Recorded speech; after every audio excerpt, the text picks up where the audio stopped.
사도행전 18장 12절에서 23절의 말씀 함께 받들어 읽겠습니다.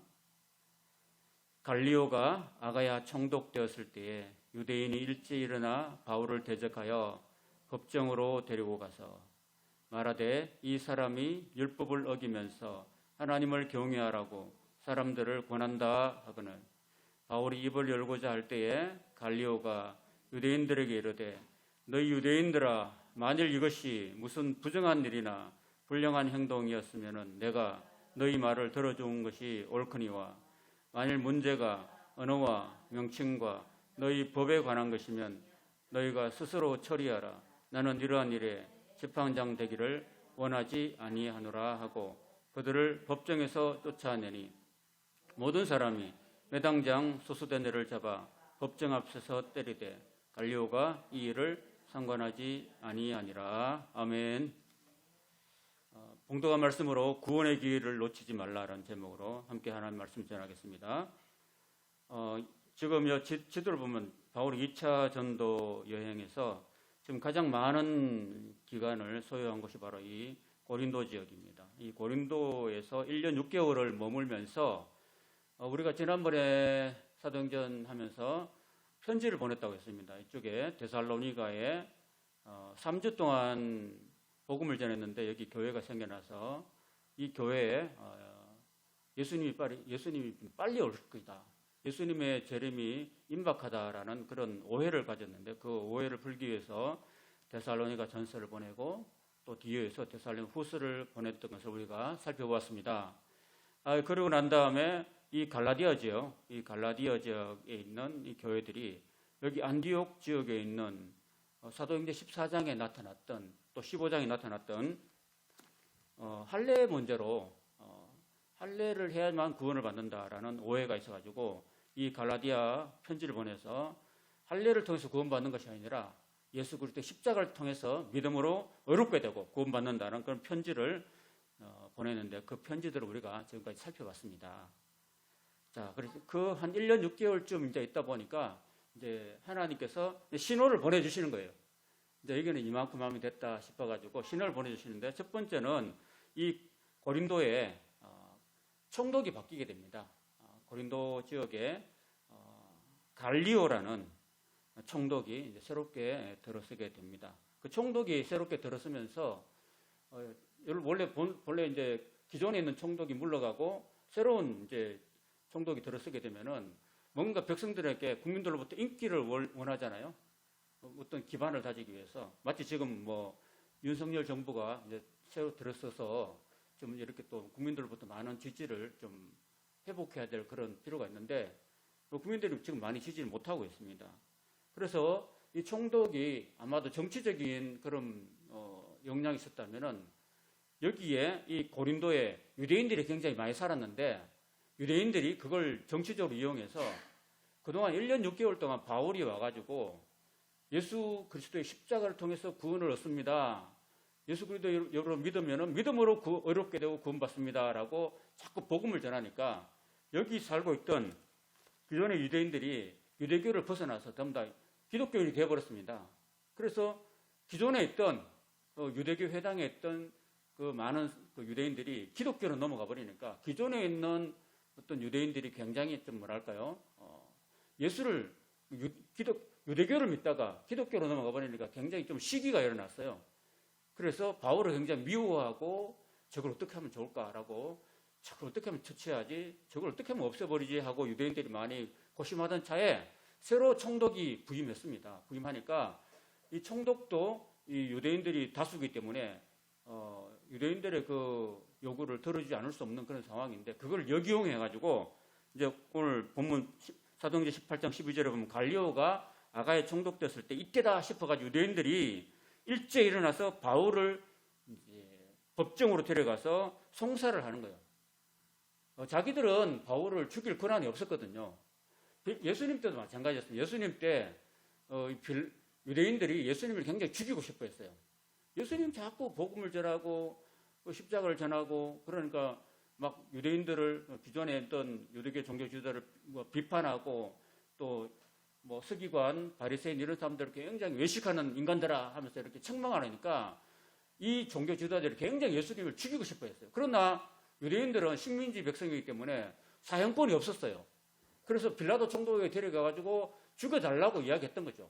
그와 똑같이 오늘 이 유대인들이 굉장히 바울을 싫어해가지고 갈리오 총독에 가지고 이 바울을 좀 죽여달라고 이제 요청을 하는 거죠.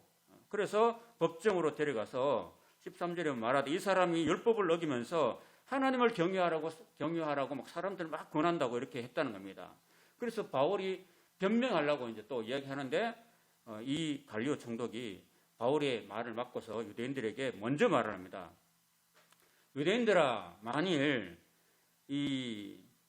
너희가 무슨 어떤 송사를 나한테 가져왔는데 만약에 어떤 진짜로 이 바울이라는 사람이 무슨 세상적으로 사람을 죽였다든지 무슨 도둑질을 했다든지 아니면은 뭐랄까요 뇌물을 받았다든지 이러면은 내가 처리할 수 있는데 그런 게 아니라 너희들의 그 언어라든지 또는 명칭이라든지 너희 유대교법에 의한 그런 종교적인 법이라면은 나는 이런 일에 내 재판장 되기를 원치 않는다.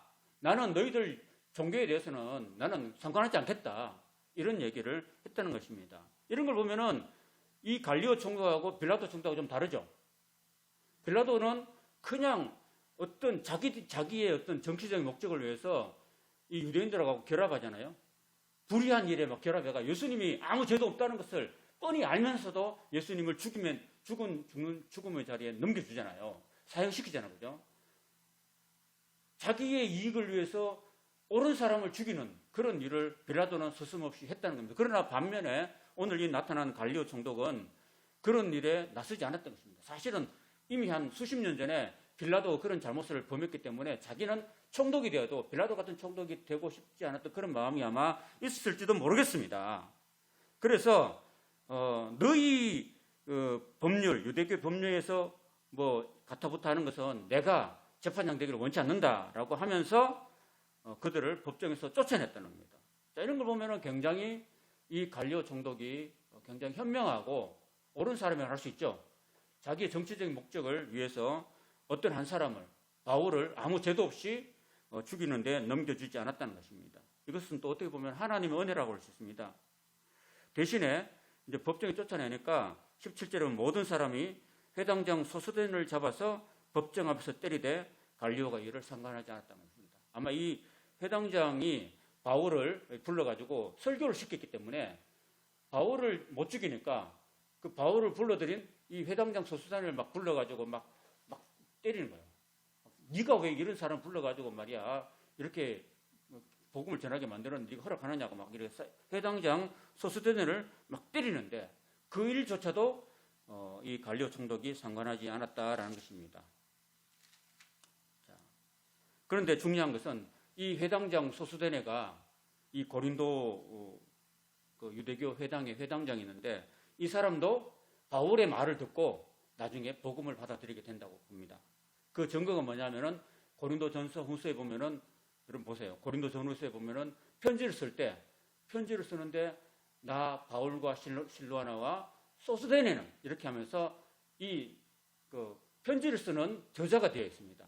그런 거 보면은 이 회당장 소스데네 지금 이런 매를 맡고 있는 이 회당장 소스데네 나중에 고린도 전서 후서를 쓰는 그런 편지의 저자가 되어 있어요. 그런 거 보면은 바울의 복음을 받아들였다는 겁니다. 그런 거예요. 자, 오늘 제가 여러분들에게 꼭 말씀드리고 싶은 한 가지가 있는데 그건 뭐냐면은 바로 이 갈리오 총독입니다. 갈리오 총독인데 이 갈리오 총독은요 역사적인 인물입니다. 주후 51년경에 그러니까 AD 51년경에 그 델포이 신전에 가면은 델포이 비문이 있는데 거기 비문에 보면은 그때 AD 51년경에 이 갈리오 총독이 이 아가야에 고린도에 총독으로 부임했다고 그 기록이 되어 있어요. 기록이 남아 있습니다. 그러니까 이 성경에 나타난 이 오늘 사도행전 18장에 나온 이 갈리오 총독이 역사적인 인물이었다는 겁니다, 여러분.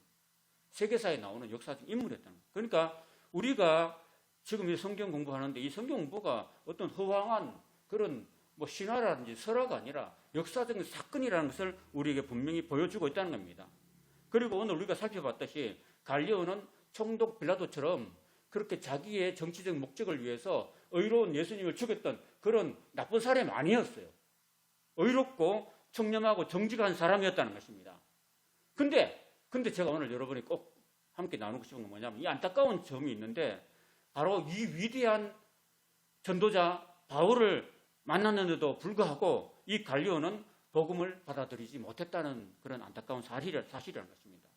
어쩌면은 정말 가장 그 복음을 잘 전하는 유력한 하나님의 사람 바울을 통해서 정말 하나님의 섭리였는데 바울과 이 갈리오가 만나게 됐던 것은 정말로 하나님의 놀라운 섭리고 은혜였는데도 불구하고 그는 이 복음을 받아들이지 못했다라는 안타까운 사실인 것입니다. 이 갈리오는 누구냐면요, 여러분 유명한 그 네로 황제 아시죠? 네로 황제의 스승이 바로 세네카라는 사람이에요. 세네카. 근데 세네카의 바로 친동생이 바로 이 갈리오라고 합니다. 이 갈리오 총독이 바로 네로 황제의 스승이었던 세네카의 친동생이었다고 합니다. 그래서 나중에 이 사람이 좀 몸이 편치 않았다고 해요. 이 갈리오가 몸이 좀 약해가지고 나중에 51년에 와서 52년까지 한 1, 2년밖에 총독을 안 하고 나중에 이집트로 갔다 갑니다. 몸 요양차 이집트로 갔는데 나중에 네로가 황제가 되고 난 다음에 이 세네카가 네로를 암살을 했다는 암살 모의에 연루돼 가지고 그 형이었던 세네카가 자살형을 받게 됐어요. 또 거기에 동생도 연루돼 가지고 결국은 이 동생 역시 정직하고 청렴한 그런 총독이었음에도 불구하고 자기 형이 네로의 그 독살에 암살 모의에 연루돼 가지고 죽는 바람에 자기도 결국은 죽음을 당하고 말았다는 아쉬운 사실입니다. 사랑하는 여러분, 우리는 이 땅에 영원히 살지 않아요. 오늘 우리가 하루하루 살아가고 있는 중이에요. 우리가 언제 어떻게 하나님이 불러가실지도 모르는 존재라는 사실을 기억해야 돼요. 그리고 우리가 이 땅의 삶이 기회라는 거예요. 기회. 예수님의 그 복음을 받아들이고 예수님을 나의 구주로 영접할 수 있는 기회라는 기회. 이 기회를 우리가 놓치면 안 되는 거예요. 하나님께서 우리를 여기 많은 사람들이 이 교회가 있음에도 불구하고 그들이 하나님을 등지고 교회에 나오지도 않고 살아가고 있지만 하나님이 그냥 오래 참으시고 인내하고 계시기 때문에 그들이 그냥 멀쩡하게 살아가고 있는 것이지 또 기회를 주는 것이지 결코 하나님이 그들을 내버려 두시진 않습니다. 이 기회, 그러니까 우리 예수 먼저 믿는 우리한테는 복음 전도의 기회가 되고 또 안 믿는 사람들, 불신자들, 우리 가족들 가운데서도 그들은 이제 회개의 기회가 되는 거예요. 회개의 기회. 그래서 우리는 이 땅에 사는 동안 정말 우리에게 주어진 지상 명령이, 지상 과제가 뭐냐면은 바로 아직도 예수 믿지 않는, 복음을 받아들이지 않고 하나님을 알지 못하는 우리 사랑하는 가족들과 우리 이웃들에게, 친구들에게, 가까운 사람들에게 내가 믿는 예수를 전해줘야 되는 그런 사명이 오늘 우리에게 있다는 거예요. 그런 기회를 하나님이 지금도 우리에게 주시고 계시는 거예요. 그들이 믿고 안 믿고는 우리 소관이 아니에요.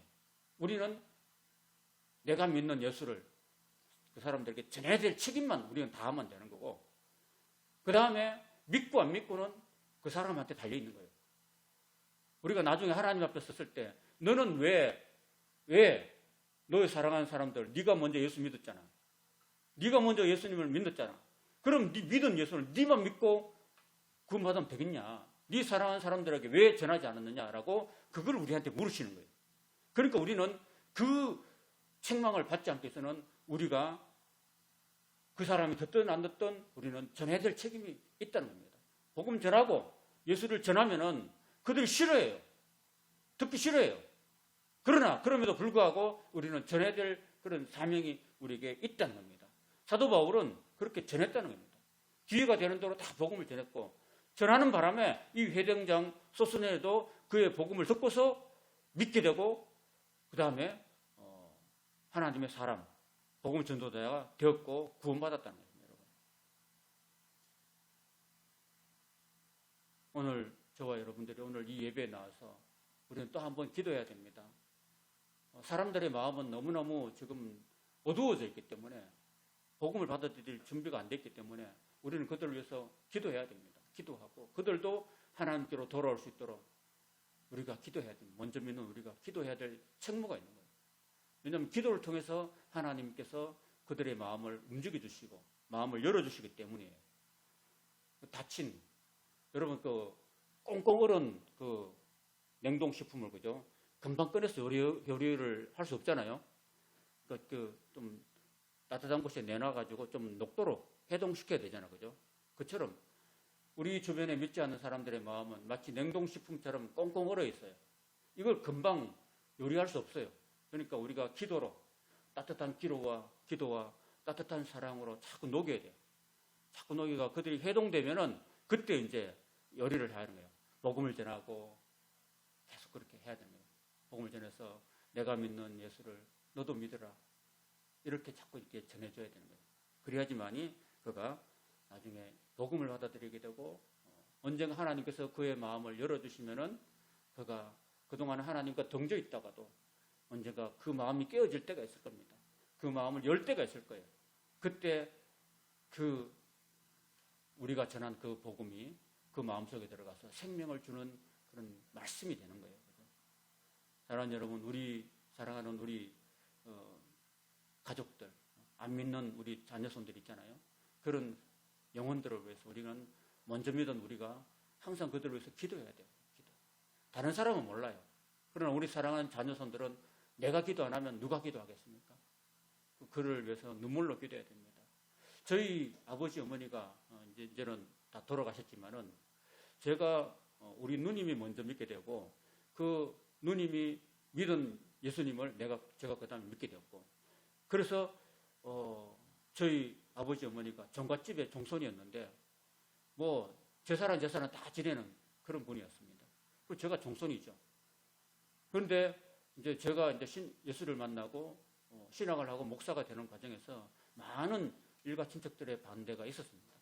그럼에도 불구하고 저는 하나님의 소명을 받았기 때문에 정말 제가 가장 가까운 우리 부모님부터 전도해야 된다. 제가 목사 안수 받을 때 그 노회에서 목사 시험을 보는데, 면접을 보는데, 목사님이 되려면은 목사님 부모님부터, 가족부터 전도해야 된다. 그런 얘기 들었어요. 그래서 제가 장로신학대학교에 가서 그 기도탑에 올라가가지고 3년 내내 그냥 우리 부모님을 위해서 하나님께 돌아올 수 있도록, 하나님께 돌아오고 회개하고 하나님의 백성이 될 수 있도록 3년 내내 기도하고 눈물로 기도한 결과 저희 아버님이 예수를 믿게 되고, 저희 어머님도 불자였는데 결국은 하나님을 믿게 되고, 또 명예 권사까지 받고 원래 돌아가셨죠.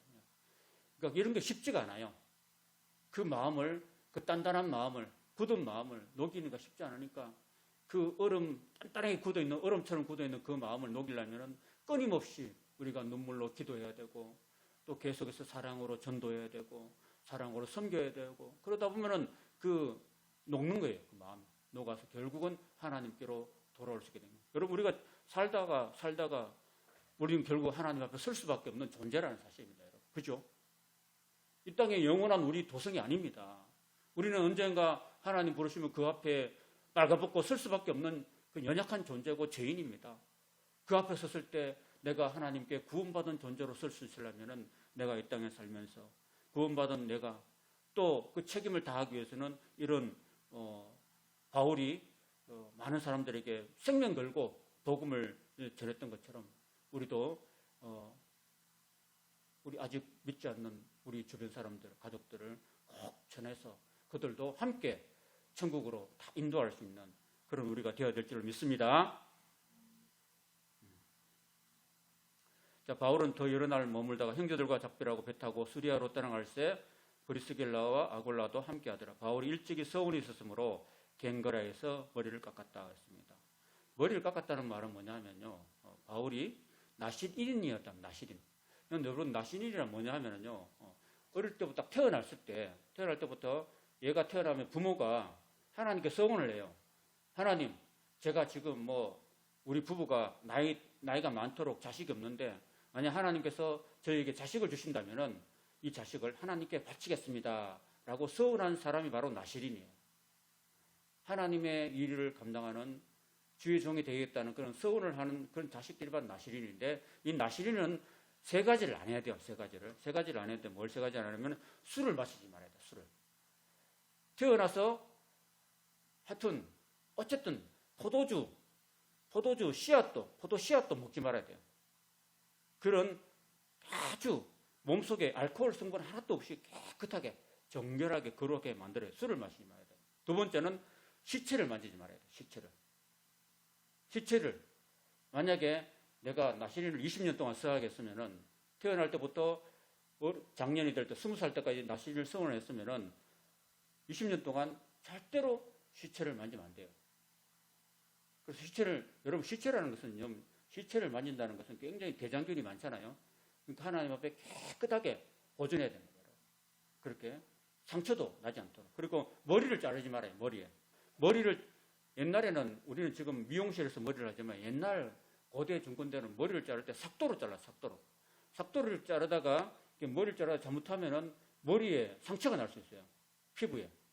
두피에 상처가 나면은 피가 나면 안 되는 거예요. 절대 하나님께서는 그래서 머리를 자르지 마도록 했다는 겁니다. 그 대표적인 예가 바로 삼손이라는 사람이었습니다. 삼손의 부모가 딱 태어날 때 이렇게 나실인으로 서원을 했는데 삼손은 술도 들릴라하고 막 이게 연애하러 다니면서 술도 많이 마셨죠. 그 다음에 죽은 사자의 그게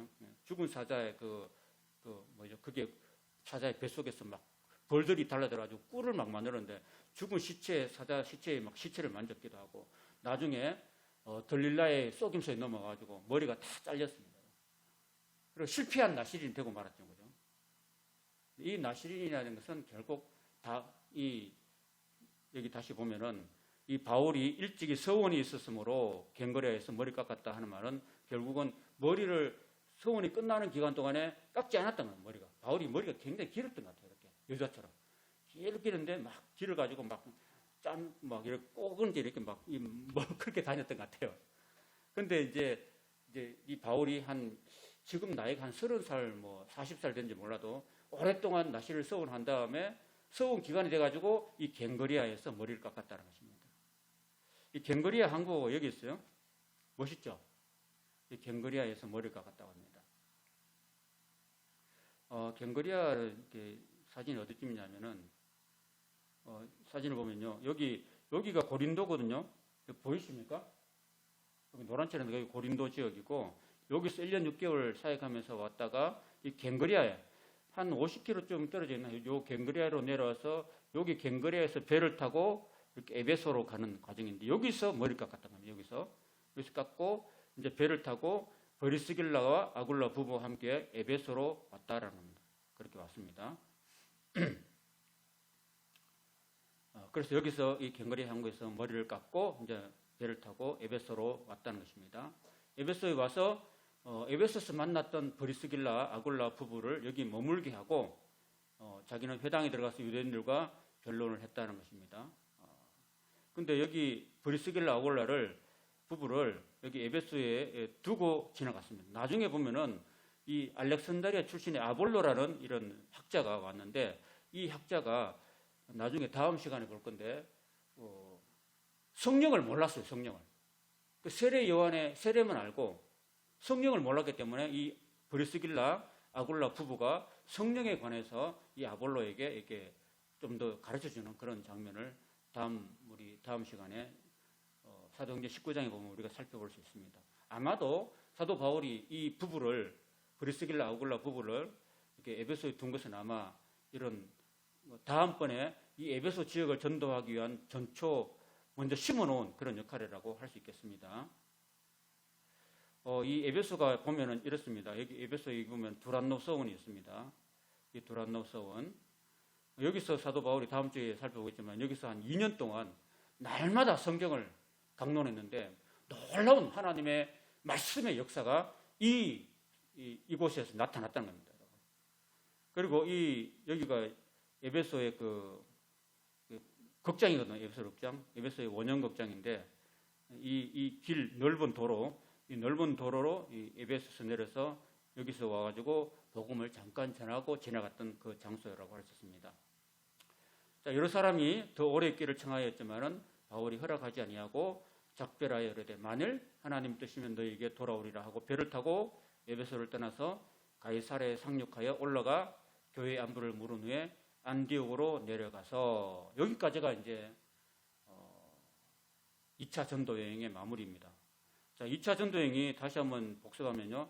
이 안디옥에서 출발해서 여기 안디옥 보입니까? 제일 끝에 지도 제일 왼쪽 끝에서 출발해서 길리기아, 다소, 그 다음에 더베, 루스드라, 이고니안, 비시데, 안디옥, 갈라디아, 부르기아, 무시아를 지나서 배를 타고 드로아에서 이 유럽 지방 그리스 지방을 통해서 네아폴리, 빌립보, 아볼로니아, 베살로니가, 베레아를 거쳐서 아덴을 거쳐서 고린도로 와서 갱그레아를 거쳐서 이렇게 쭉 이렇게 한 바퀴 도는 이 거리가 무려 3,000km가 넘는다고 합니다. 3,000km.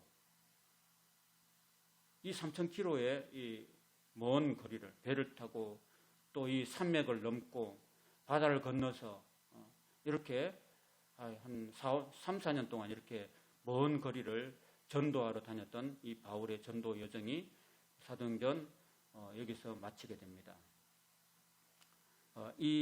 여기서 2차 전도 여행에서 하나님께서는 많은 믿음의 동력자 디모데와 그리고 누가와 기도와 그리고 루디아와 그리고 아굴라 브리스길라 부부 이런 사람들을 다 세워 주셔가지고 하나님께서 이 전도 사역을 다 잘 마무리하도록 그렇게 하셨다는 겁니다, 여러분. 사랑하는 여러분, 오늘 우리는 이 땅에 짧은 삶을 살면서 우리도 우리 삶의 여정에서 전도 여행이라 할 수 있습니다, 여러분. 이 전도 여행을 살면서 우리의 힘과 정성을 다해서 어디로 가든지 항상 복음을 전하고 한 영혼이라도 더 하나님께로 인도하고 그들과 함께 예수 그리스도의 그 은혜의 나라 영원한 천국에 다 들어갈 수 있는 저와 여러분의 사랑하는 가족들 다 될 수 있기를 예수님의 이름으로 축원드립니다.